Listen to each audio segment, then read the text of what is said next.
The speaker is Mr. Benjamin Freedman, noted authority on Zionism and all of its schemes. Mr. Freedman is a former Jew, and I mean a former Jew. He has fought the communist world conspiracy tooth and nail and stands today as a leading American patriot. We now take you to the speaker's platform to present Benjamin Freedman.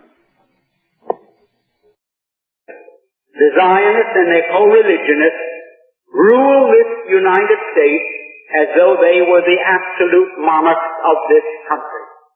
Now you say, well, that's a very broad statement to make, but let me show what happened while you were, I don't want to wear that out. Let me show you what happened while we were all asleep. I'm including myself with you. We were all asleep. What happened? World War I broke out in the summer of 1914. 1914 was the year in which World War I broke out. There are a few people here my age who remember that. Now that war was waged on one side by Great Britain, France, and Russia, and on the other side by Germany, Austria-Hungary, and Turkey. What happened? Within 2 years, Germany had won that war. Not alone won it nominally, but won it actually. The German submarines, which were a surprise to the world, had swept all the convoys from the Atlantic Ocean, and Great Britain stood there without ammunition for her soldiers, stood there with 1 week's food supply facing her, and after that, starvation. At that time, the French army had mutinied. They lost 600,000 of the flower of the French youth in the defense of Verdun on the Somme. The Russian army was defecting. They were picking up their toys and going home. They didn't want to play war anymore. They didn't like the Tsar. And the Italian army had collapsed. Now, Germany, not a shot had been fired on the German soil. Not an enemy soldier had crossed the border into Germany. And yet, here was Germany offering England peace terms. They offered England a negotiated peace on what the lawyers call a status quo ante basis. That means, let's call the war off and let everything be as it was before the war started. Well, England in the summer of 1916 was considering that. Seriously. They had no choice. They was either accepting this negotiated peace that Germany was magnanimously offering them, or going on with the war and being totally defeated.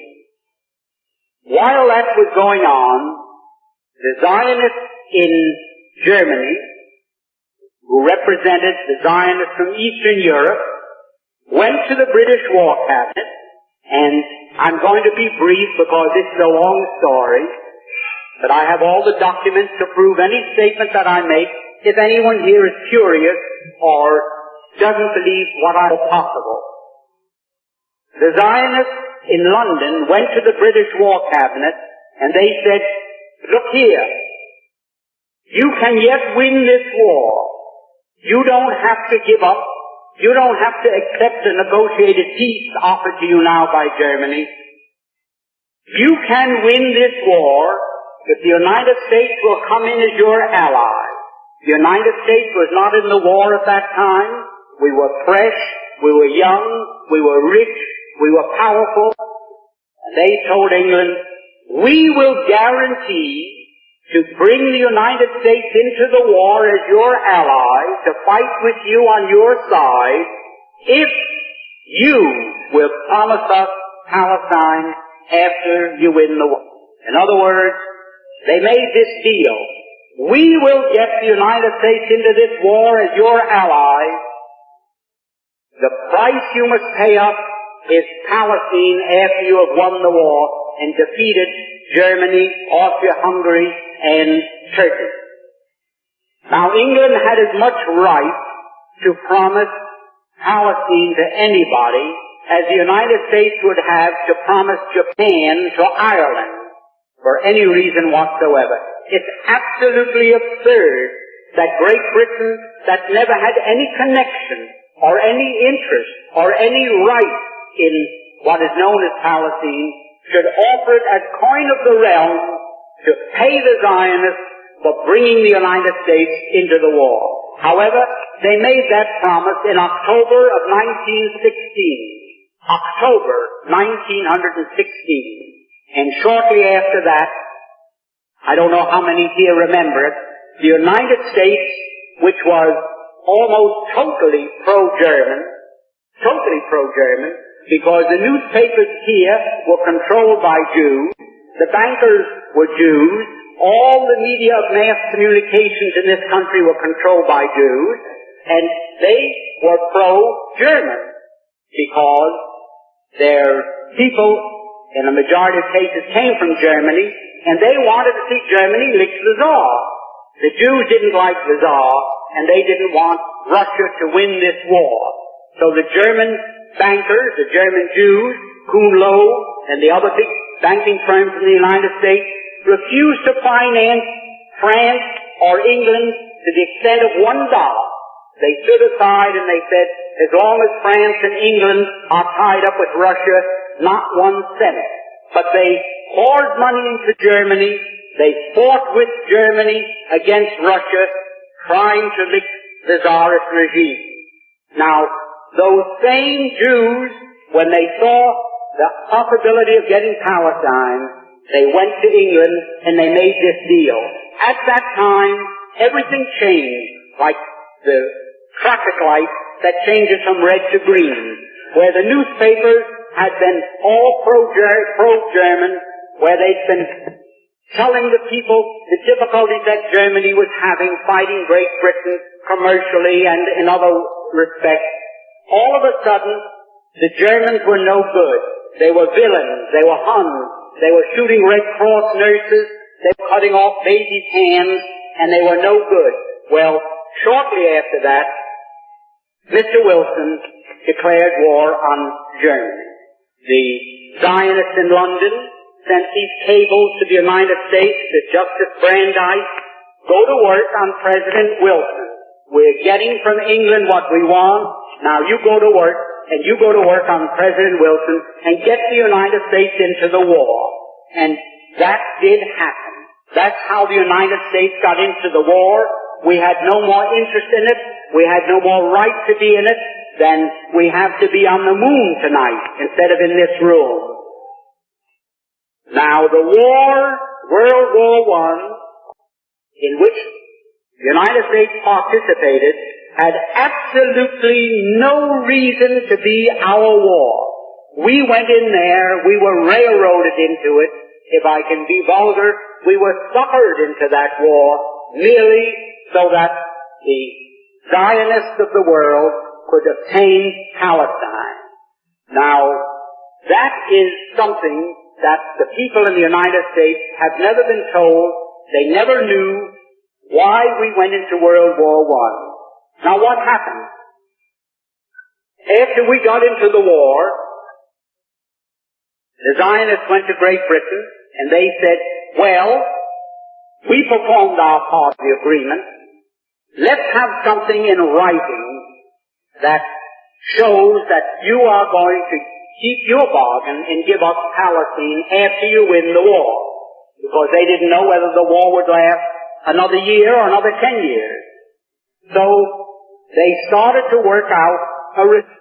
The receipt took the form of a letter, and it was worded in very cryptic language so that the world at large wouldn't know what it was all about. And that was called the Balfour Declaration. The Balfour Declaration was merely Great Britain's promise to pay the Zionists what they had agreed upon as a consideration for getting the United States into the war. So this great Balfour Declaration that you hear so much about is just as phony as a $3 bill, and I don't think I can make it more emphatic than that. Now, that is where all the trouble started. The United States was in the war. The United States crushed Germany.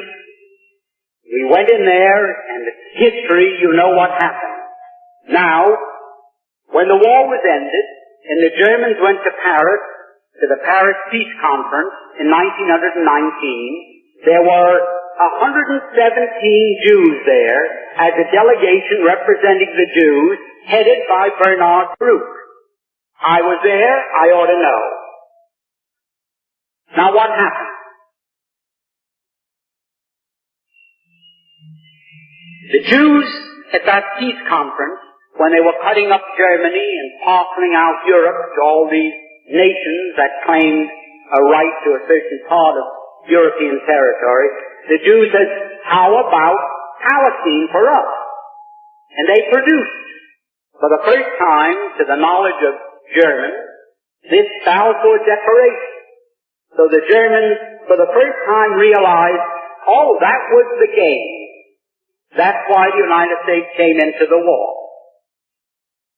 And the Germans, for the first time, realized that they were defeated. They suffered this terrific reparations that was slapped onto them because the Zionists wanted Palestine. And they were determined to get it at any cost. Now that brings us up to another very interesting point. When the Germans realized this, they naturally resented it. Up to that time, the Jews had never been better off in any country in the world than they had been in Germany. You had Mr. Rathenau there, who was maybe 100 times as important in industry and finance as Bernard Baruch in this country. You had Mr. Ballin, who owned the two big steamship lines, the North German Lloyd and the Hamburg American line, thank you. You had Mr. Bleichroeder, who was the banker for the Hohenzollern family. You had the Warburgs in Hamburg, who were the big merchant bankers, the biggest in the world. The Jews were doing very well in Germany. No question about that. Now, the Germans felt, well, that was quite a sellout. It was a sellout that I can best compare. Suppose the United States was at war today with the Soviet Union. And we were winning. And we told the Soviet Union, well, let's quit. We offer you peace terms. Let's forget the whole thing. And all of a sudden, Red China came into the war as an ally of the Soviet Union. And throwing them into the war brought about our defeat.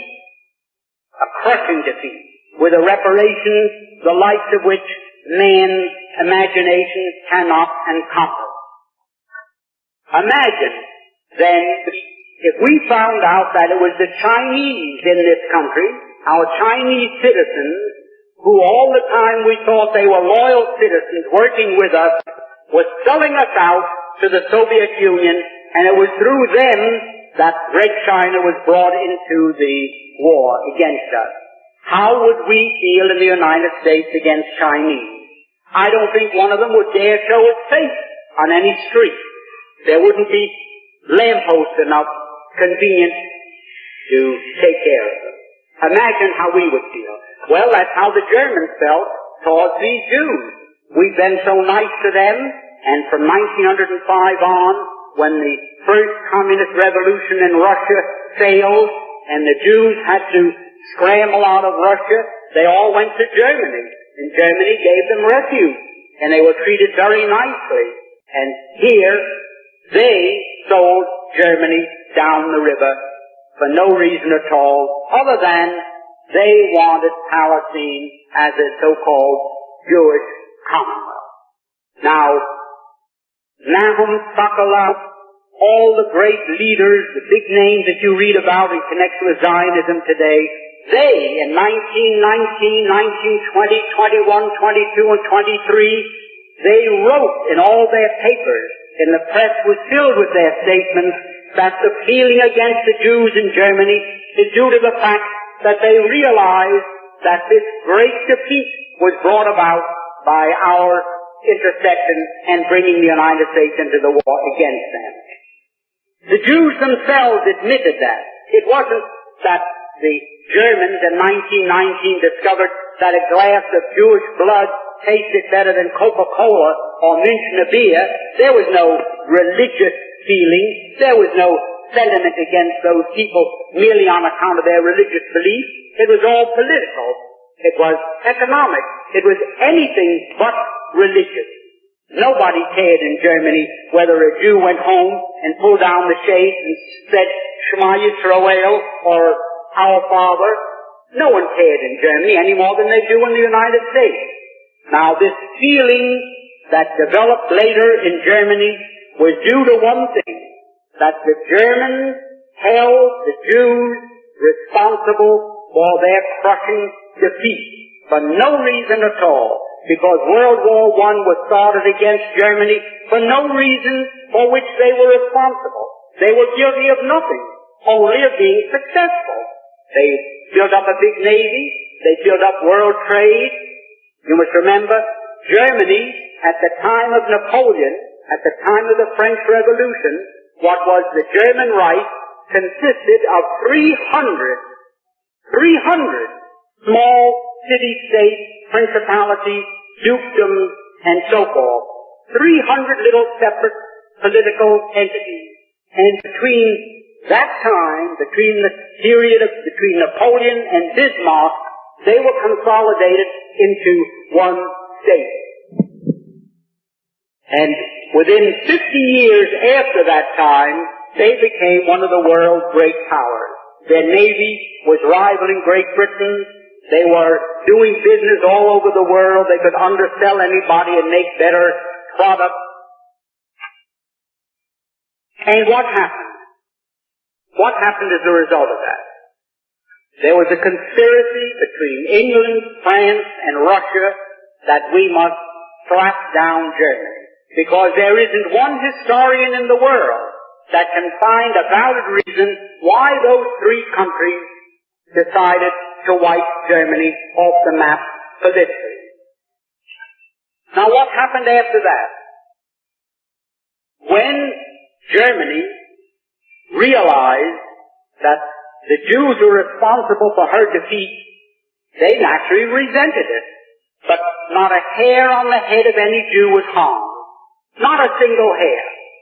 Professor Tanzel of Georgetown University, who had access to all the secret papers of the State Department, wrote in his book and quoted from a State Department document written by Hugo Schoenfeld, a Jew who Cordell Hull sent to Europe in 1933 to investigate the so-called camps of political prisoners. And he wrote back that he found them in very fine condition. They were in excellent shape. Everybody treated well, and they were filled with communists. Well, a lot of them were Jews, because the Jews happened to be maybe 98% of the communists in Europe at that time. And there were some priests there, and ministers, labor leaders, masons, and others who had international affiliation. Now, the Jews sort of tried to keep the lid on this fact. They didn't want the world to really understand that they had sold out Germany and that the Germans resented that. So they did take appropriate action against them. They, shall I say, discriminated against them wherever they could. They shunned them. The same as we would the Chinese or the Negroes or the Catholics or anyone in this country that sold us out to an enemy and brought about our defeat. Now, after a while, the Jews of the world didn't know what to do, so they called a meeting in Amsterdam. Jews from every country in the world attended in July 1933. And they said to Germany, you fire Hitler and you put every Jew back into his former position, whether he was a communist, no matter what he was. you can't treat us that way. And we, the Jews of the world, are calling upon you and serving this ultimatum upon you. Well, the Germans told them, you can imagine. So what did they do? They broke up. And Samuel Untermeyer, if the name means anything to people here, you want to ask the question?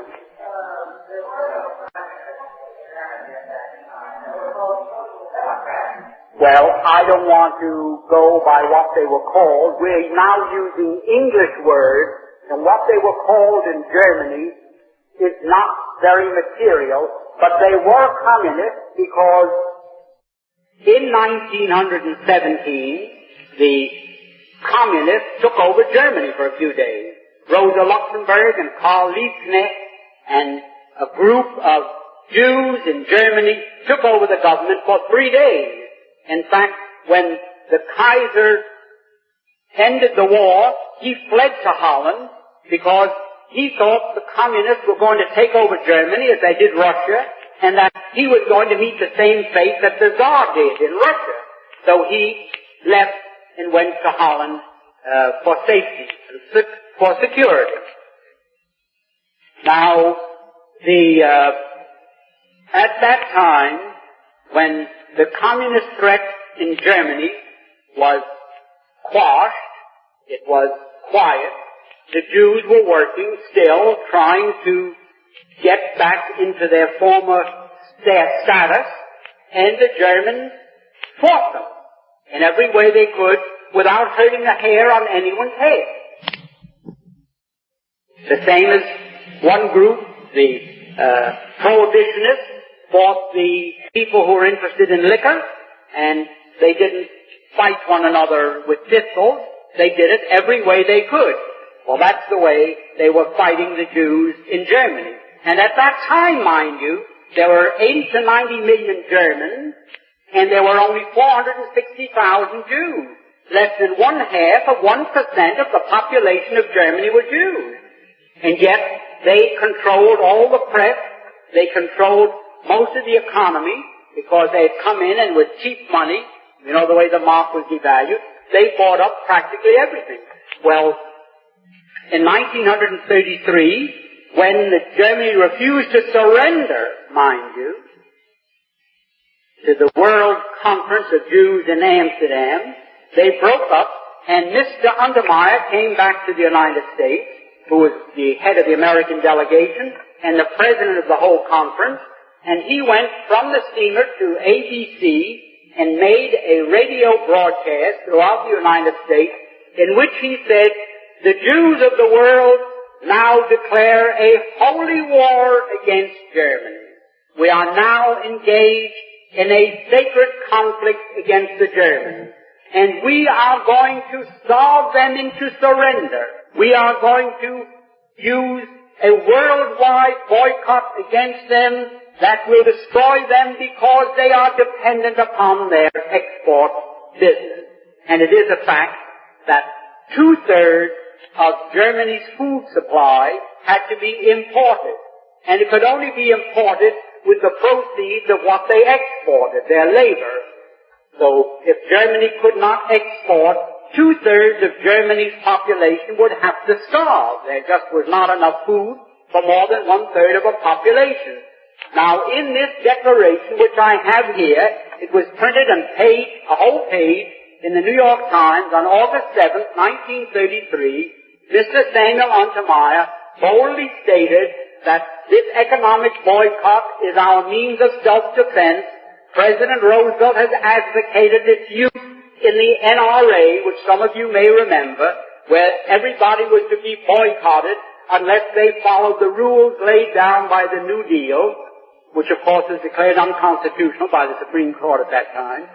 Nevertheless, the Jews of the world declared a boycott against Germany, and it was so effective that you couldn't find one thing in any store anywhere in the world with the words made in Germany on it.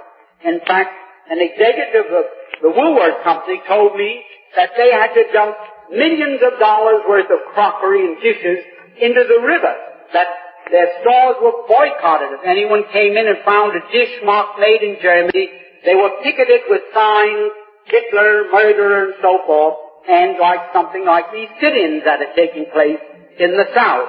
R.H. Macy, which is controlled by a family called Strauss, who also happen to be Jews, a woman found stockings there, which came from Chemnitz, marked made in Germany. Well, they were cotton stockings. They may have been there 20 years, because since I've been observing women's legs in the last 20 years, I haven't seen a pair with cotton stockings on them. So Macy, I saw Macy boycotted with hundreds of people walking around with signs, murderers, Hitlerites, and so forth. Now, up to that time, not one hair of any Jew had been hurt in Germany. There was no suffering, there was no starvation, there was no murder, there was nothing. Now, that, naturally, the Germans said, why, who are these people to declare a boycott against us and throw all our people out of work and our industries come to a standstill? Who are they to do that to us? And they naturally resented it. Certainly they painted swastikas on stores owned by Jews. Why should a German go in and give their money to a storekeeper who is part of a boycott, who is going to starve Germany into surrender into the Jews of the world, who are going to dictate who their premier or chancellor was to be? Well, it was ridiculous. That continued for some time. And it wasn't until 1938 when a young Jew from Poland walked into the German embassy in Paris and shot one of the officials that the Germans really started to get rough with the Jews in Germany. And you found them then breaking windows and having street fights and so forth. Now, for anyone to say that, I don't like to use the word anti-Semitism because it's meaningless, but it means something to you still, so I'll have to use it. The only reason that there was any feeling in Germany against Jews was that they were responsible, number one, for World War I, number two, for this worldwide boycott, and number three, did I say for World War I, they were responsible for the boycott and also for World War II, because after this thing got out of hand, it was absolutely necessary for the Jews and Germany to lock horns in a war to see which one was going to survive. In the meanwhile, I had lived in Germany, and I knew that the Germans had decided Europe is going to be Christian or communist. There is no in-between. It's going to be Christian or it's going to be communist. And the Germans decided, we're going to keep it Christian if possible. And they started to rearm. And their intention was, by that time, the United States had recognized the Soviet Union, which they did in November 1933. The Soviet Union was becoming very powerful, and Germany realized, well, our turn is going to come soon unless we are strong. The same as we in this country are saying today, our turn is going to come soon unless we're strong, and our government is spending $83 or $84 billion of your money for defense, they say. Defense against who? Defense against 40,000 little Jews in Moscow that took over Russia and then, in their devious ways, took over control of many other governments of the world. Now, for this country to now be on the verge of a third world war from which we cannot emerge a victor is something that staggers my imagination. I know that nuclear bombs are measured in terms of megathons. A megathon is a term used to describe 1 million tons of TNT. 1 million tons of TNT is a megathon. Now, our nuclear bombs had a capacity of 10 megathons. 10 million tons of TNT. That was when they were first developed, 5 or 6 years ago. Now, the nuclear bombs that are being developed have a capacity of 200 megatons. And God knows how many megatons the nuclear bombs that the Soviet Union have a capacity. So, what do we face now? If we trigger a world war that may develop into a nuclear war, humanity is finished. And why will it take place? It will take place because Act 3, the curtain goes up on Act 3. Act 1 was World War I. Act 2 was World War II. Act 3 is going to be World War III. The Jews of the world, the Zionists, and their co-religionists everywhere are determined that they are going to again use the United States to help them permanently retain Palestine as their foothold for their world government. Now that is just as true as I'm standing here, because not alone have I read it, but many here have read it, and it's known all over the world. Now going to do. The life you save may be your son. Your boys may be on their way to that war tonight, and you don't know it any more than you knew that in 1916 in London, the Zionists made a deal with the British War Cabinet to send your sons to war in Europe. Did you know it at that time? Not a person in the United States knew it. You weren't permitted to know it. Who knew it? President Wilson knew it. Colonel House knew it. Others knew it. Did I know it? I had a pretty good idea of what was going on. I was liaison to Henry Morgenthau Sr. in the 1912 campaign when President Wilson was elected. And there was talk around the office there. I was confidential man to Henry Morgenthau Sr., who was chairman of the Finance Committee, and I was liaison between him and Rollo Wells, the treasurer. So I sat in these meetings with President Wilson at the head of the table and all the others, and I heard them drum into President Wilson's brain the graduated income tax and what has become the Federal Reserve, and also indoctrinate him with the Zionist movement. And Justice Brandeis and President Wilson were just as close as the two fingers on this hand.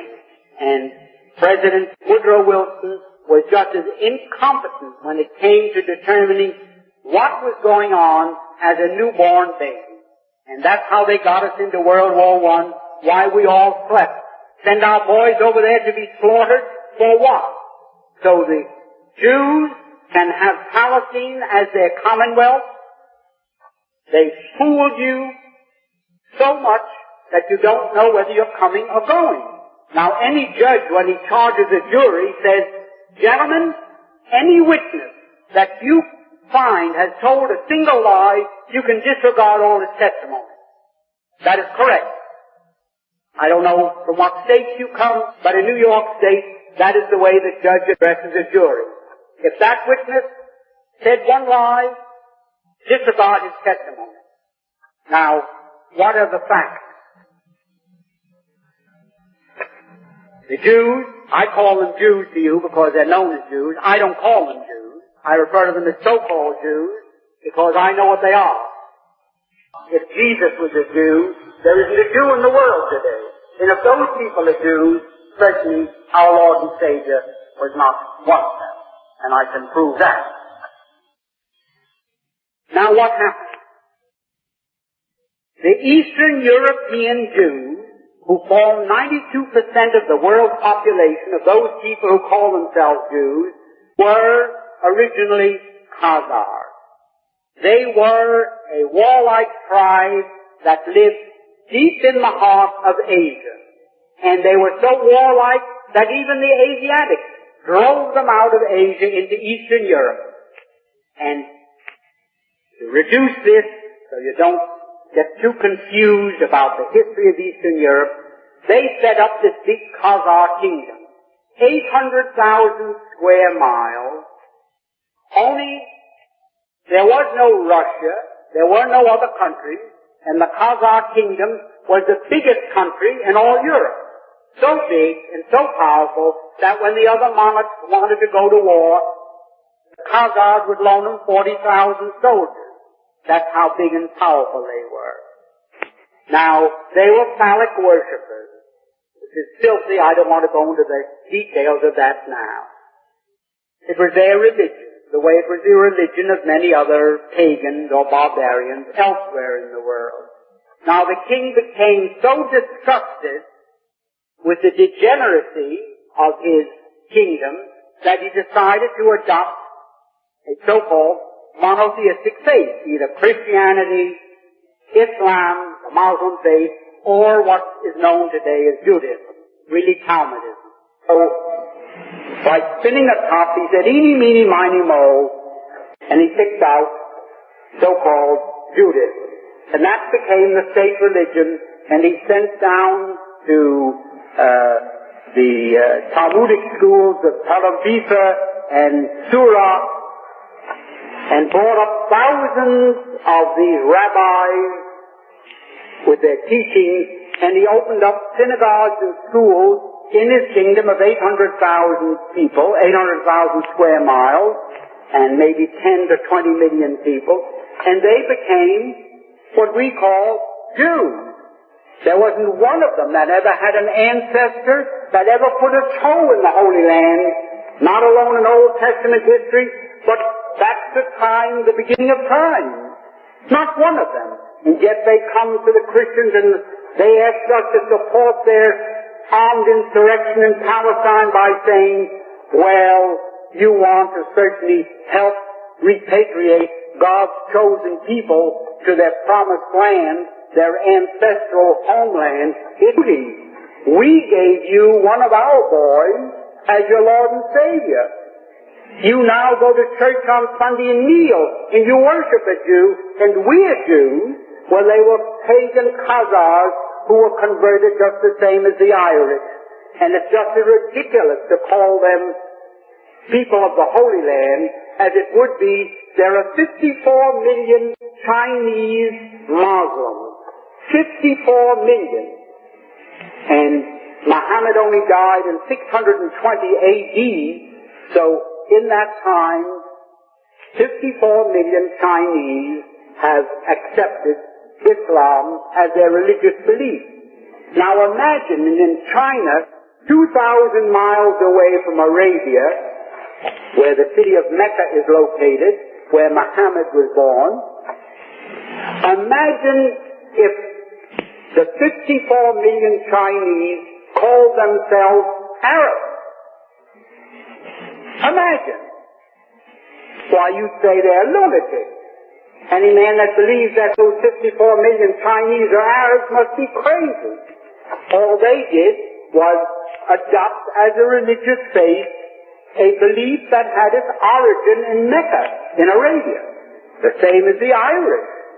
When the Irish became Christians, nobody dumped them in the ocean and imported from the Holy Land a new crop of inhabitants that were Christians, that Christian flesh and blood.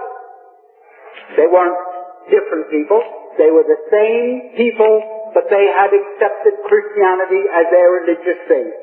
Now these pagans, these Asiatics, these Turco-Finns, they were a Mongoloid race who were forced out of Asia into Eastern Europe.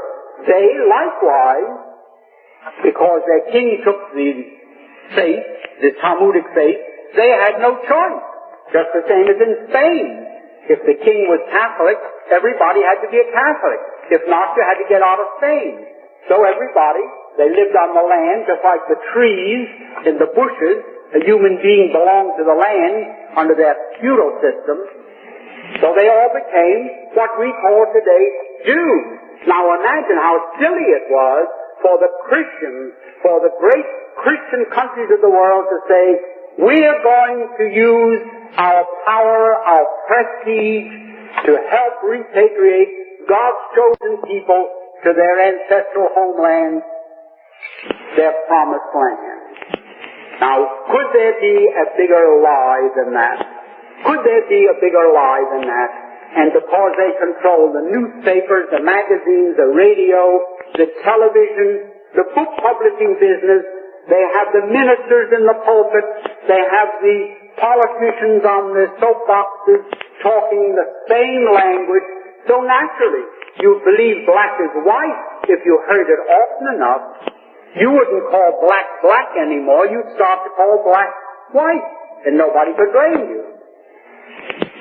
Now, that is one of the great lies that is the foundation of all the misery that has befallen the world. Because after two wars fought in Europe, World War I and World War II, if it wasn't possible for them to live in peace and harmony with the people in Europe, like their brethren are living in the United States, what were the two wars fought for? Did they have to, like you flush the toilet because they couldn't get along? Did they have to say, well, we're going back to our homeland and you Christians help us? I can't understand yet how the Christians in Europe could have been that dumb, because every theologian, every history teacher knew the things that I'm telling you. But they naturally bribed them, shut them up with money, shut them out with money, and now, I don't care whether you know all this or not. It doesn't make any difference to me whether you know all these facts or not. But it does make a big difference to me.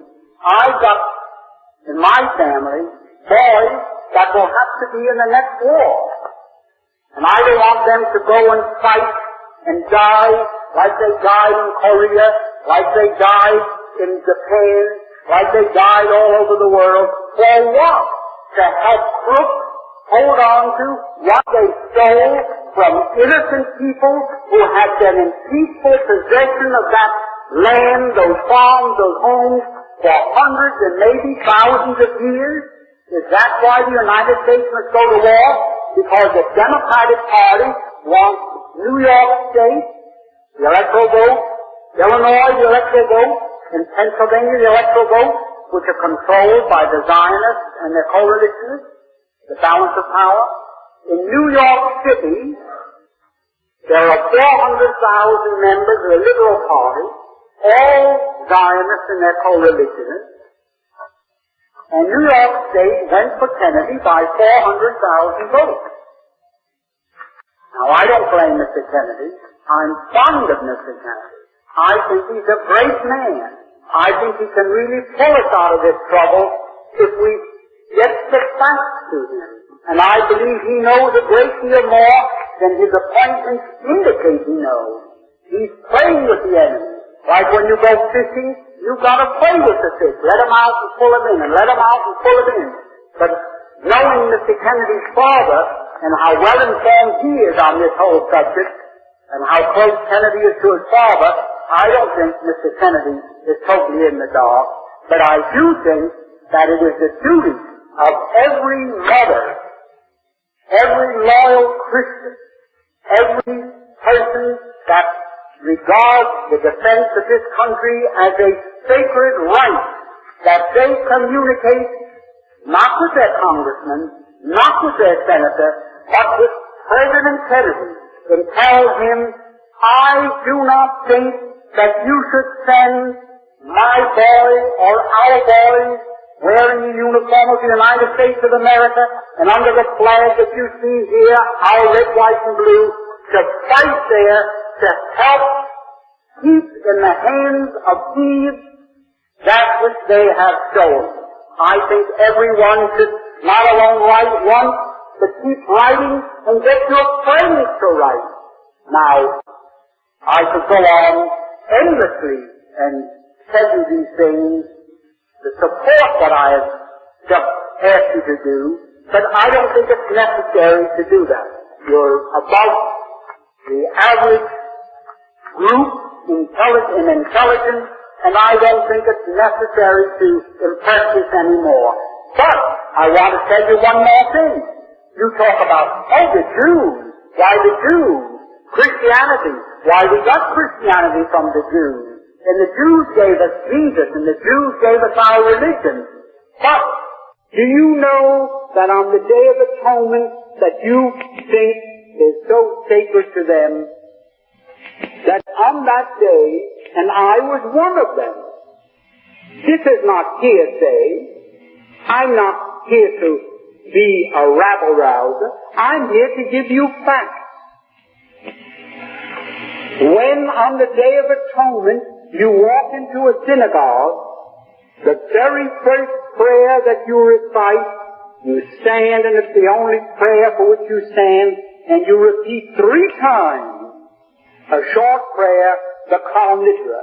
You enter into an agreement with God Almighty that any oath, vow, or pledge that you may make during the next 12 years, 12 months, any oath, vow, or pledge that you may take during the next 12 months shall be null and void.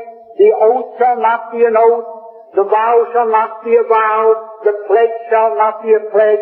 They shall have no force and effect, and so forth and so on.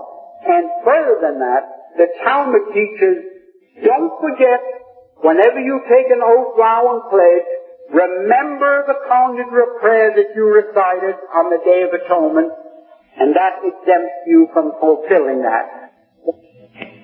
How much can you depend upon their loyalty?